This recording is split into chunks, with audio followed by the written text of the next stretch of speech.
Ayan na nga mga kababayan, nagsalita na nga si Auntie Claire sa pagkuyog sa kanya sa Canada. So, ang sabi niya, gumagawa lang daw sila ng reels. Nang biglang sinugod at kinuyog daw sila ng mga OFW dyan sa Canada mga kababayan. At sabi niya, nagtatrabaho lang daw sila mga kababayan. So, ibig sabihin, ang pag-reels pala mga kababayan ay nagtatrabaho din mga kababayan. So, ito na pala yung pangunahing trabaho ni Auntie Claire, ang mag-reels, no? Sa Canada, mga kababayan, pakinggan nyo ang kanyang pahayag. Ito na po. Nangyari kanina na sa ngayon nagva-viral itong video ninyo dito sa Vancouver? Actually, gumagawa sana kami ng reels para dito sa event na kung saan bumisita ang ating Pangulo sa Canada. Ayan, gumagawa daw ng reels si Madam Claire. At trabaho lang daw ito, mga kababayan, itong ginagawa niya. Gumagawa kami ng reels, tapos may lumapit sa amin na Pilipino. So, ngumiti ako, tinanong niya ako si Lucy Claire, sabi ko, yes. At doon, sinasabi niya na, sumigaw na siya, you ask your president to resign. So, kinuyog na kami, samantalang, kung tutuusin, kami nagtatrabaho. Hindi kami nagbabakasyon dito. We're just doing our job, pero nahinto yun. Hindi na kami nakapagtapos ng aming pag-shoot ng reels dahil nga may mga Pilipino ganito yung ugali. Pero kung, hindi ko alam kung saan sila grupo, pero yung naratibo nila, yung tipong BBM resign. Ayan na mga kababayan, parang paiyak na si Auntie Claire, no? Sa kanyang mga pahayag dito. Mukhang emotional siya mga kababayan. Tingnan nyo yung mata ni Auntie Claire. Tila tutulo na ang luha niya sa ginawang pagkuyog sa kanya dito sa Canada ng mga OFW mga kababayan. So panoorin nyo na maigi. Yung naratibo nila ay maleta.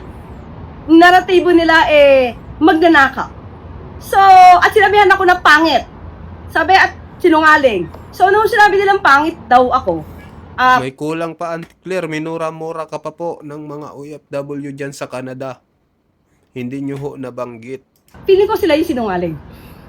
So, Ala ka, mga OFW daw dyan sa Canada. Sinungaling daw po kayo, sabi ni Auntie Claire. may mga ganyan tao. May freedom of expression tayo, pero hindi naman kailangan maging bastos. Pilipino kayo, hindi naman ganyan ang ugali ng mga Pilipino eh.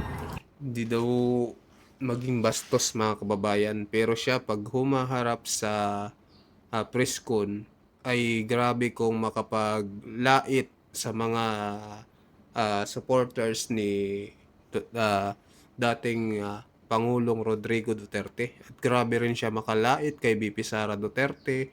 Makalait din siya sa dating Pangulong Rodrigo Duterte. Dapat hindi daw ganun ang ugali mga kababayan ng mga Pilipino. Pero ang ugali niya, ganon mga kababayan. Kaya kayo nang humusga dito sa sinasabi po ni Auntie Claire mga kababayan. Tuloy po natin. How did you feel about that, Yusek? Did you feel threatened at any point? At that time, dalawa lang kasi kami ni Director Robert Sol. Kasi nga siya yung kumukuha sa akin. Siya yung kumbaga, sa kanya hawak yung camera. So, threatened. Siguro in a way, kasi dalawa lang kami. Hindi ko alam kung mananakit sila or what. Kasi parang, siguro yung grupo naman nila, parang kung sino man yung iniidolo nila, parang sanay sa bayolente. Yung pagiging bayolente. So, syempre hindi namin alam. Buti na lang, thank God, na pagtawid kasi namin, hindi namin alam na may mga police officers. So, pagtawid namin, so, kinausap na namin sila kasi sumusunod sila eh. Di ba? So, pero, I mean, kung ganyan talaga ang magiging ugali ng Pilipino, hindi kayo uunlad. So, kawawa pa rin kayo. Nako, mga kababayan dyan sa Canada, hindi daw po kayo uunlad, sabi ni Auntie Claire. Kung ganyan daw po yung mga ugali nyo. Hala, grabe matinding pahayag ito ni Auntie Claire. So ano ho masasabi nyo dito ba kababayan sa kanyang sinabi? Grabe, no? Matindi. Thank you po.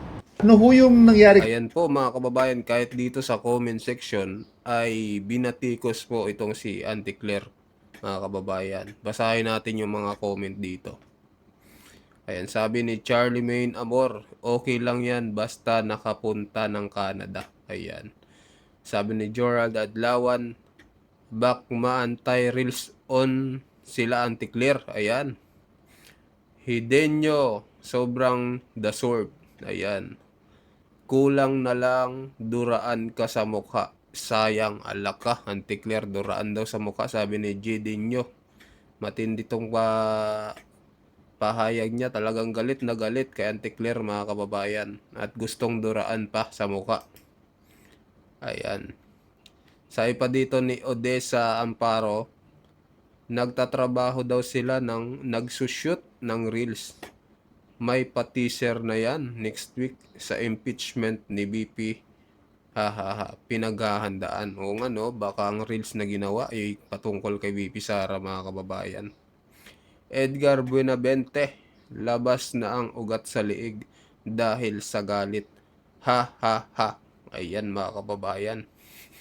Labas na daw ang ugat sa liig ni Anticlear. Genevieve, ano to, Viñaflor. Hahaha, teaser. Ano yun? Teaser pa lang ganito. Ayan. Ron Ubaldo, your eyes says everything. Deserve mo yan. Haha. Parang gagagaling lang sa iyak ni Anticlear, no? Parang yung mata niya medyo maga, baka kababayan. Baka hindi lang natin alam ha. Baka napaiyak, napaluha kasi sa sobrang kaba sa ginawa sa kanya ng mga OFW dyan sa Canada. Ayan, sabi naman ni Amico Monel, the Sorb Anticlear. Haha. Cherry Slash, iyak na yarn. Ayan.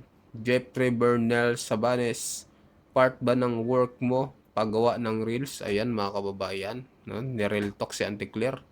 Part daw ba ng pagtatrabaho niya ang gumawa daw ng reels mga kababayan. Unar Bim Nudge for the reels, naging I'm scared. Ayan mga kababayan. So kayo ano masasabi nyo mga kababayan dito sa pahayag po ni Anticlear na kanyang paliwanag dito sa pagkuyog sa kanya ng mga OFW sa Canada? Mag-comment kayo mga kababayan. Sa mga hindi pa nakapanood, no, kung paano kinuyog si Anticlear, ito po yun mga kababayan. Panoorin natin ulit. Ayan po. Hello, Anticlear. Maganda pala siya. Ayan o. Maganda. Maganda daw pala daw si Anticlear. Ayan o. Ayan, sinungaling ko, sinungaling.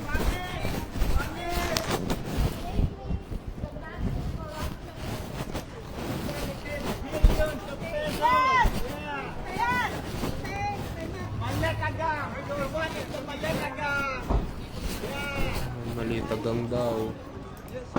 Shame on you! Shame on you! Minura-mura si Anticlear. Shame on you, putang ina mo daw. Sabi nung OFW, galit na galit mga kababayan.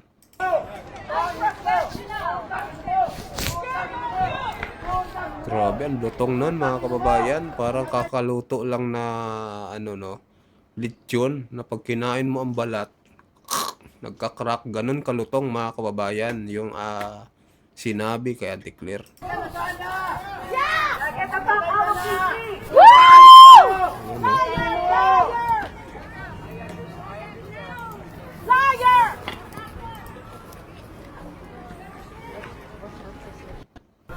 Iyan mga kababayan po yung pahayag no ng mga OFW, yung kanilang saloobin, yung kanilang damdamin, talagang inilabas nila simula nung nakita nila ito si Anticlear.